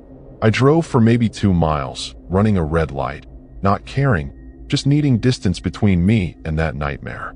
Finally, I pulled into a 24-hour gas station, flooded with fluorescent light and security cameras, and I sat there with the engine running, my whole body trembling. A couple of people stared at my van, the broken window, the dents, the damage, but nobody approached me. I managed to dial 911 on the attendant's phone inside the station, told them what happened, gave them the location. The dispatcher kept me on the line, asking questions I could barely answer through my tears. She said officers were on their way, that I should stay where I was, stay in public. But then she said something that made everything worse. She asked if I'd been parked near the Arlington River, and when I said yes, she went quiet for a second before telling me that 3 women had been attacked in that exact area over the past 6 months. 2 had escaped, like me. 1 hadn't. They'd found her body in the river 2 weeks ago, and the investigation was still open because they'd never caught who did it. The police showed up about 15 minutes later, 2 patrol cars and a detective who introduced herself as Morrison. She was younger than me, maybe late 30s, with tired eyes that told me she'd seen too much of this kind of thing. They took photos of my van, documented the damage, collected some glass fragments from the broken window. Morrison asked if I'd gotten a good look at any of the attackers, and I had to tell her no, just shapes in the fog, nothing useful. She nodded like she'd expected that answer, then told me something that made my stomach drop. We've been trying to catch these guys for almost a year now. They work that spot because it's isolated but looks safe during the day. They wait until dark, until the fog rolls in, then they make their move. You're lucky you had your keys handy. She showed me photos on her tablet, crime scene images from the other attacks. One woman's van had been completely ransacked, everything stolen, and she'd been left unconscious in the parking lot with a head injury. Another had managed to drive away but crashed 2 blocks later because she was so disoriented from being hit. And then there was the 3rd victim, the one who didn't make it. Morrison didn't show me those photos, just told me her name was Patricia Nolan, 46 years old, solo traveler from Georgia. They'd found her van empty at the river spot, and her body turned up 3 days later. The autopsy showed she'd fought back hard, had defensive wounds all over her hands and arms. But there'd been 3 of them, and one of her, and the outcome was inevitable. I started crying then, really sobbing, because that could have been me. If I hadn't kept my pepper spray close, if I'd been sleeping instead of awake, if my keys had been harder to find, I'd be another name in Morrison's case file, another red X on whatever map they were keeping. She put her hand on my shoulder, told me I did everything right, that my survival instinct had saved my life. But I didn't feel like I'd done anything right. I felt stupid for parking there alone, for ignoring the warning signs, for believing that my age and my confidence somehow made me immune to danger. Morrison asked if I had somewhere to go, someone who could come get me, and I immediately thought of Elena. I borrowed Morrison's phone to call my daughter, and she answered on the first ring even though it was almost midnight. I tried to keep my voice steady, tried to downplay what happened, but she heard the fear anyway. "Mom, where are you? What's wrong?" I told her everything, and she started crying too, saying she was getting in her car right now, that she'd be there in 2 hours, that I should have never been doing this van life thing alone in the first place. Part of me wanted to argue, to defend my choices, but honestly, she was right. I'd been fooling myself, thinking I was independent and brave, when really I was just vulnerable and lucky. Morrison drove me to a nearby hotel, paid for the room herself, and told me an officer would stay in the parking lot all night, just to be safe. I sat in that hotel room until Elena arrived around 2 in the morning. She burst through the door and hugged me so tight I could barely breathe, and we just stood there crying together for I don't know how long. She helped me shower. I had tiny cuts all over my arms from the window glass, and bandaged them up while telling me I was moving in with her, that we'd sell the van, that this crazy experiment was over. I didn't argue. We went back to the gas station the next morning with a police escort to get my van, and seeing it in daylight was almost worse than the attack itself. The passenger side was caved in, both windows destroyed, scratches and dents covering the exterior like scars. This thing that had been my home, my sanctuary, now looked like what it really was, a thin metal box that couldn't protect me from the evil that existed in the world. Elena drove the van back to Orlando while I followed in her car, and I couldn't stop watching it in front of me, this damaged shell of what used to represent my freedom. Every time we passed another camper van or RV on the highway, I felt this mix of envy and pity. Envy for their innocence, pity because they had no idea what could happen. We stopped once at a rest area, and Elena made me promise I'd never do solo van life again, that if I wanted to travel, she'd come with me, or I could stay in hotels like a normal person. I promised, and I meant it. Whatever wanderlust I'd had was gone, replaced by this constant looking over my shoulder, this awareness that danger could be anywhere, waiting in the fog. Detective Morrison called me 3 days later with an update.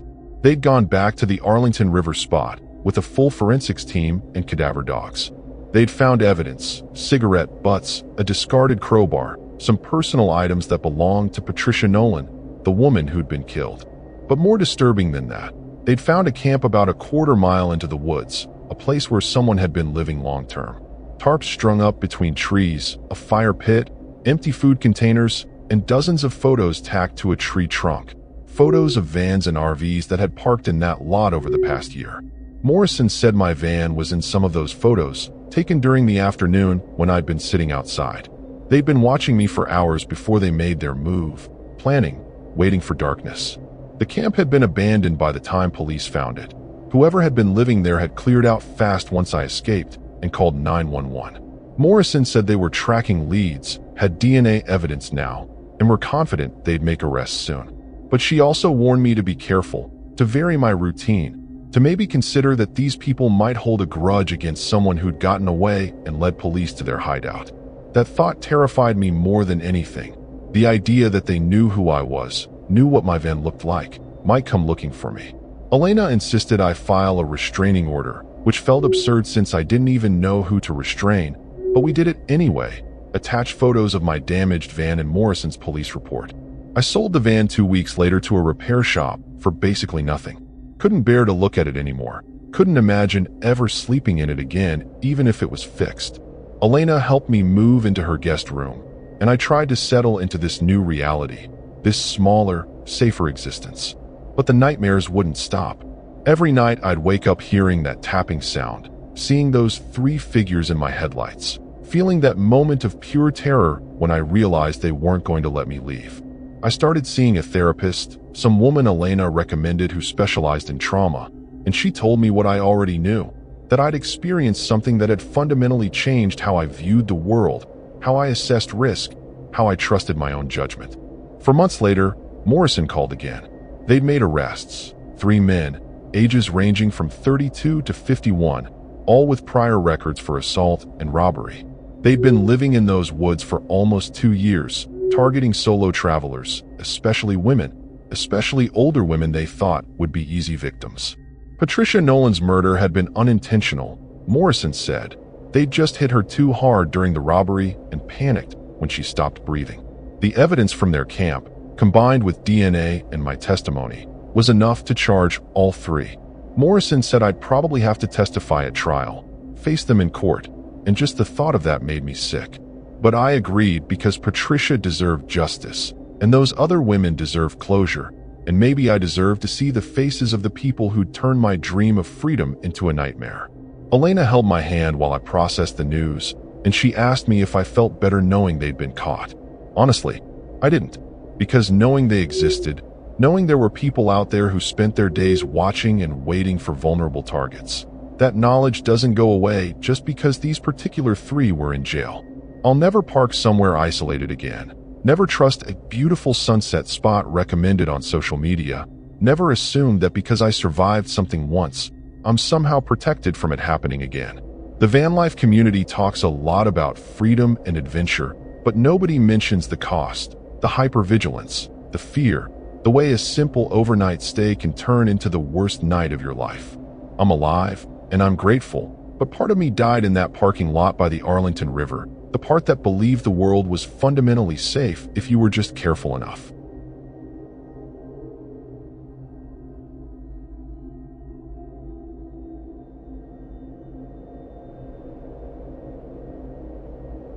My name is Dennis Kowalski. I'm 37 years old, and I live in Atlanta, Georgia. I work remotely as a software developer, which is basically the perfect job for the van life setup I've been running for the past year and a half. My van is a 2017 Mercedes Sprinter, fully decked out with solar panels, a mini office setup, the works. I've got this whole digital nomad thing down to a science. Work during the day, explore at night, rinse and repeat. My buddy Trevor, he's 35 and still stuck in his cubicle back in Atlanta, thinks I'm living the dream. And honestly, most days he's right. But some days, some days I wonder if I've made a huge mistake. I'd been planning to hit Jacksonville for a couple weeks, heard good things about the nightlife downtown, and some co-working spaces where I could park nearby and use their Wi-Fi. My girlfriend Sarah, she's 29 and splits her time between Atlanta and traveling with me when she can get time off from her nursing job. She'd wanted to come on this trip, but got stuck with extra shifts at the hospital. So I was solo for this one, which was fine. I actually kind of enjoyed the alone time, the ability to just do whatever I wanted without coordinating schedules. I left Atlanta on a Tuesday morning, made the drive down in about 5 hours, rolled into Jacksonville around 3 in the afternoon feeling good, energized, ready for a productive few days. I found this spot that some Vanlife forum had recommended, a street in the Riverside neighborhood, tree-lined, mostly residential, but with enough commercial activity that another van wouldn't look out of place. It was perfect during the day, pretty houses, people walking dogs, joggers passing by. I set up my laptop, knocked out a few hours of work, then decided to walk into the downtown area to grab dinner and check out the scene. The whole vibe felt safe, normal, exactly what I'd been hoping for. I even FaceTimed Sarah from a brewery, showed her the riverfront, told her she should definitely come next time. She made me promise to be careful, said she'd read something about Jacksonville having a high crime rate, but I just laughed it off. I got back to my van around 10, pleasantly buzzed from a couple beers, and settled in for the night. Posted some photos to Instagram, checked my work emails, watched half a movie on my laptop. Around midnight, I brushed my teeth, closed up my blackout curtains, and crawled into my bed in the back. The street was quiet, just occasional cars passing by, nothing unusual. I remember feeling really content in that moment, thinking about how lucky I was to have this lifestyle, this freedom. That feeling lasted maybe 2 more hours. At around 2 in the morning, I woke up to the sound of voices outside my van. Multiple people, talking in hushed tones, but clearly agitated about something.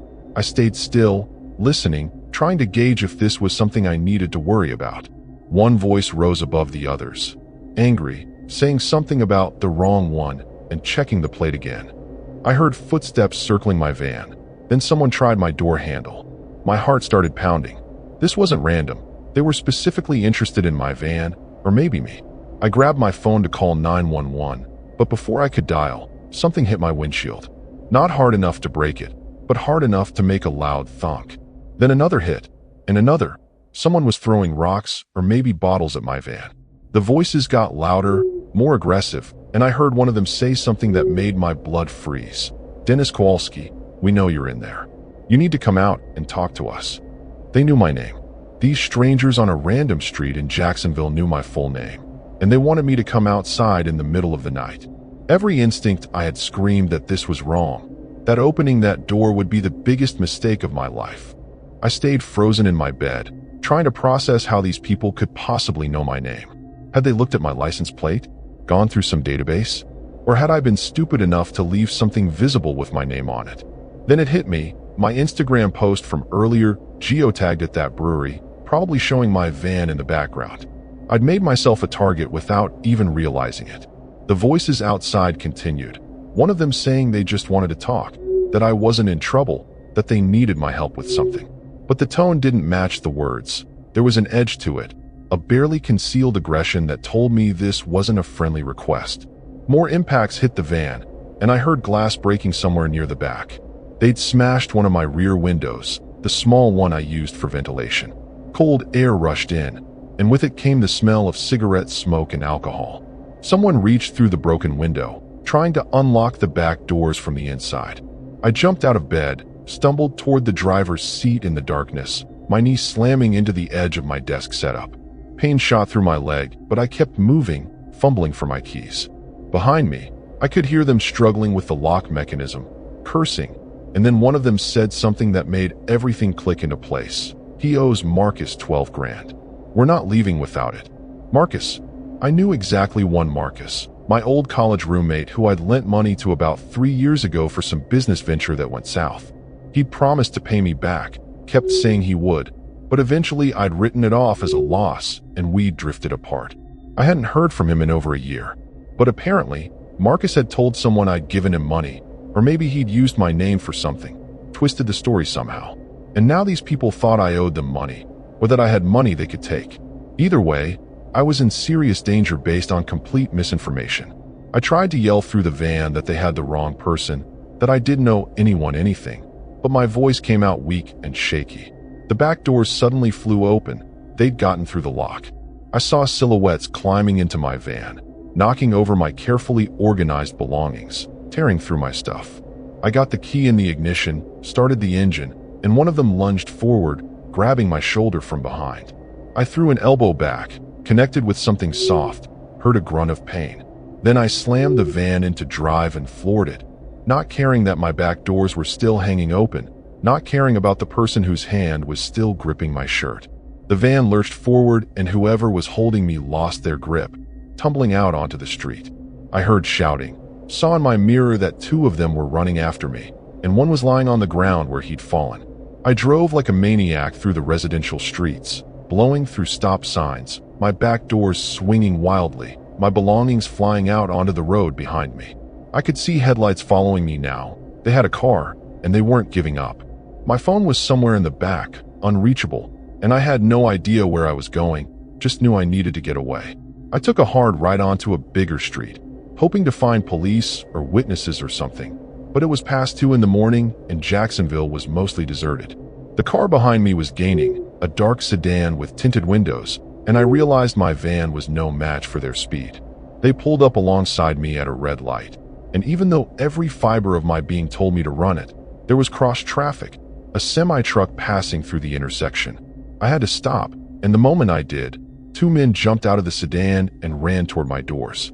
I locked the doors just as they reached me, their fists pounding on the windows, faces twisted with rage. One of them had blood running down his chin, probably the guy I'd elbowed, and he was screaming about how I was going to pay for that, for everything. The light turned green and I punched the gas, leaving them scrambling to get back to their sedan. But my van was making this horrible grinding noise now. Something had gotten damaged during my escape, and I could feel it pulling to the left. I wasn't going to outrun them in this condition. I needed a plan, needed help, needed to get somewhere public with cameras and witnesses. I spotted a sign for a hospital emergency room 3 blocks ahead and made the decision instantly. If Sarah worked at a hospital, she told me a million times that they had security, police nearby, safe zones. I could get there, run inside, and these guys would have to back off or risk getting caught on camera assaulting someone at a hospital. I made the turn into the emergency entrance, my van's back doors finally slamming shut from the momentum, and I skidded to a stop right in front of the ambulance bay. The sedan pulled in behind me, but they didn't get out this time. They just sat there, engine running, watching me. I grabbed what I could reach, my wallet, my laptop, and ran for the emergency room doors. The automatic doors slid open and I burst into the bright fluorescent lighting, startling a nurse at the triage desk. I must have looked insane, wild-eyed, bleeding from somewhere I hadn't even noticed, gasping for air. I told her I was being followed, that people were trying to hurt me, and she immediately called security. 2 guards appeared within seconds, walking outside with me to check the parking lot. The sedan was gone, just vanished, like they'd never been there. But my van was right where I'd left it, back doors now closed but visibly damaged, the rear window completely missing, my belongings scattered across the back in complete chaos. One of the security guards radioed for police while the other stayed with me, asking questions I could barely answer. The Jacksonville Sheriff's Office sent 2 officers, and I explained everything. The voices, the name calling, the Marcus connection, the chase through the streets. They looked at my license, ran my plates, asked if I had any outstanding warrants or debts. I told them no, showed them my bank statements on my phone proving I was financially stable, explained that this had to be some case of mistaken identity or Marcus using my name for something shady. One officer went to check my van while the other took my statement. When his partner came back, his expression was grim. They'd found something in my van, he said, something I needed to see. My stomach dropped. Had those guys planted drugs or a weapon while they were tearing through my stuff? The officer led me to my van and pointed to the wall near my bed. Someone had spray painted a message in red, probably during those few seconds when they'd gotten inside before I drove off. The message was simple but terrifying. You have 48 hours, $12,000, or you're done. We know where you sleep. Below it, they'd spray painted what looked like a phone number. The officer photographed everything, told me this was now a criminal threat case, possibly extortion. He asked if I recognized the number, and I didn't, but I memorized it anyway. They said I couldn't stay in my van tonight, that it was a crime scene now, and also clearly not safe. They recommended a hotel, offered to escort me there, and asked if I had anyone local who could come stay with me. I called Sarah, woke her up at 3 in the morning, and tried to explain what had happened without completely freaking her out. She said she was calling out of work and driving down first thing in the morning, that I shouldn't be alone, that this whole van life thing had finally proven itself to be as dangerous as she'd always feared. The police escorted me to a Holiday Inn about 2 miles from the hospital, waited while I checked in, and told me they'd have a patrol car swing by every couple hours through the night. I sat in that generic hotel room, staring at the beige walls, trying to make sense of what had just happened. My hands wouldn't stop shaking. I pulled up Facebook and searched for Marcus, found his profile still active, but he hadn't posted anything in months. His last post was some cryptic thing about new opportunities and making things right. I sent him a message, angry, desperate, demanding to know what he'd gotten me involved in. No response, and his profile showed he hadn't been online in weeks. Sarah called me around 4 in the morning, unable to sleep, needing to hear my voice.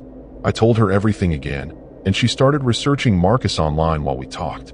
She found something I hadn't, a news article from 8 months ago about a Marcus Kowalski arrested in Jacksonville for fraud and identity theft. Different middle name than my Marcus, but same last name, similar age. My blood ran cold. What if these people had confused me with this other Kowalski? What if they thought I was this criminal or related to him? Sarah found his mugshot, and while he didn't look exactly like my old roommate, there were similarities, dark hair, similar build. In the middle of the night, in the chaos, maybe they'd seen my name somewhere and jumped to conclusions. I tried to sleep but couldn't. Every sound in the hallway made me jump. Footsteps, doors closing, the ice machine rumbling. I kept thinking about that spray-painted message, 48 hours, and wondering if they'd actually follow through or if this was just intimidation. Around 6 in the morning, my phone rang from an unknown number. I almost didn't answer, but something made me pick up. A voice I didn't recognize said, "Dennis, we need to talk. In person. There's been a misunderstanding."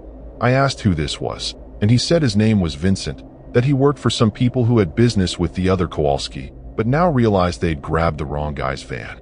He sounded almost apologetic, but there was still that edge, that sense that this wasn't really an apology. Vincent said if I came to meet him at a diner on Phillips Highway, he could explain everything and we could square things up peacefully. Every instinct told me this was a trap, that going to meet these people would be the stupidest thing I could possibly do. But he also said if I didn't come, they'd assume I was working with Marcus Kowalski the criminal, and things would get complicated. He gave me until noon to decide, then hung up. I immediately called the detective who'd taken my statement, guy named Patterson who'd left me his card, and told him about the call. He said under no circumstances should I meet with these people, that this was clearly an attempt to get me somewhere isolated where they could finish what they'd started. He said they were working on tracking down Marcus Kowalski the criminal, seeing if there was a connection to any known criminal organizations in Jacksonville. Sarah arrived at my hotel around 8, having driven through the night. She looked exhausted and terrified, and when she saw me, the cut on my forehead I'd gotten from hitting something during the escape, the bruises forming on my shoulder where that guy had grabbed me, she started crying. We held each other for a long time, and she told me we were leaving Jacksonville immediately, going back to Atlanta, that my van could stay here or get towed or whatever. She didn't care. But Detective Patterson called back around 9 with news that changed everything. They'd found Marcus Kowalski, the criminal one, dead in a motel room on the west side of Jacksonville. He'd been killed execution style, probably 2 days ago based on preliminary examination. And in his room, they'd found a list of names and addresses, people he'd apparently scammed or borrowed from. My name was on that list, with my Atlanta address and a note that said, "Paid in full, good for $12,000 reference." Patterson said it looked like Marcus had been using real people's names and credibility to secure money from loan sharks, then disappearing without paying them back. Patterson told me to stay exactly where I was, that they were putting me in protective custody until they could sort out who was behind Marcus's murder and the threats against me. He said the people who came after me last night were likely the same ones who killed Marcus, and now that they knew they'd targeted the wrong person, they might come back to tie up loose ends, witnesses who could identify them. Sarah grabbed my hand so tight it hurt, her face going pale as she realized we weren't just dealing with some mistaken identity anymore. We were caught up in something that involved actual murder, professional criminals, the kind of people who didn't leave witnesses behind. 2 plainclothes detectives showed up at the hotel within 30 minutes, along with a uniformed officer who stayed in the hallway outside my room. They asked me to describe everyone I'd seen the night before, heights, builds, clothing, anything distinctive. I told them about the guy with blood on his chin, the one who'd fallen out of my van. Patterson said they'd found blood on the street where I'd been parked. We're running it for DNA. He also told me something that made my skin crawl. My van had been towed to their impound lot for evidence processing, and when they'd searched it more thoroughly, they'd found a tracking device attached under the rear bumper. Someone had been following my movements for at least a few days, maybe longer. All those Instagram posts, all that geotagging, I'd basically been advertising my location to people who wanted me dead. Sarah wanted to drive back to Atlanta immediately, consequences be damned, but Patterson convinced us to stay one more day while they followed up on leads. They had surveillance footage from the hospital parking lot showing the sedan that had chased me, and they were running the plates. He seemed confident they'd make arrests soon, said these guys had gotten sloppy in their panic. That afternoon, while we sat in the hotel room watching terrible daytime TV and trying to process everything, Patterson called with an update. They'd identified 2 of the 3 men from the footage, brothers named Kyle and Derek Simmons, both with extensive criminal records for assault, extortion, and drug trafficking. The 3rd man was still unknown, but they had warrants out and were actively searching. Around 4 in the afternoon, there was a knock on our hotel room door. Sarah and I both froze, and I called out asking who it was. A voice said housekeeping, but we hadn't requested any service and the officer who was supposed to be in the hallway didn't say anything. I crept to the door and looked through the peephole. The hallway was empty. No housekeeper, no officer, nothing. My phone rang immediately. Patterson, telling me to get away from the door, that the officer had been found unconscious in the stairwell, that someone had breached the hotel. Sarah screamed, and I grabbed her, pulling her toward the bathroom, the only room with a door that locked. We heard the hotel room door crash open behind us, heard footsteps, heard that same voice from the night before saying my name. We locked ourselves in the bathroom, and I grabbed the only thing I could use as a weapon, a heavy ceramic toilet tank lid. Sarah was on the phone with 911, whispering our location, begging them to hurry. Someone kicked the bathroom door, once, twice, and on the third kick the frame splintered. A man forced his way in, not one of the Simmons brothers from the surveillance footage, but someone older, harder looking, with cold eyes that showed no hesitation. He had a gun, and he pointed it at my chest. "You saw too much," he said simply. "Should have just stayed in Atlanta." I raised the toilet lid like it could somehow protect me, and Sarah positioned herself behind me, still talking to the 911 operator. The man's finger moved to the trigger, and I closed my eyes, thinking about all the choices that had led to this moment. The Vanlife dream, the Jacksonville trip, the Instagram posts, everything that had seemed so harmless and adventurous just 24 hours ago. The gunshot was deafening in that small bathroom, but the pain I expected never came. I opened my eyes to see the man stumbling backward, blood spreading across his shoulder.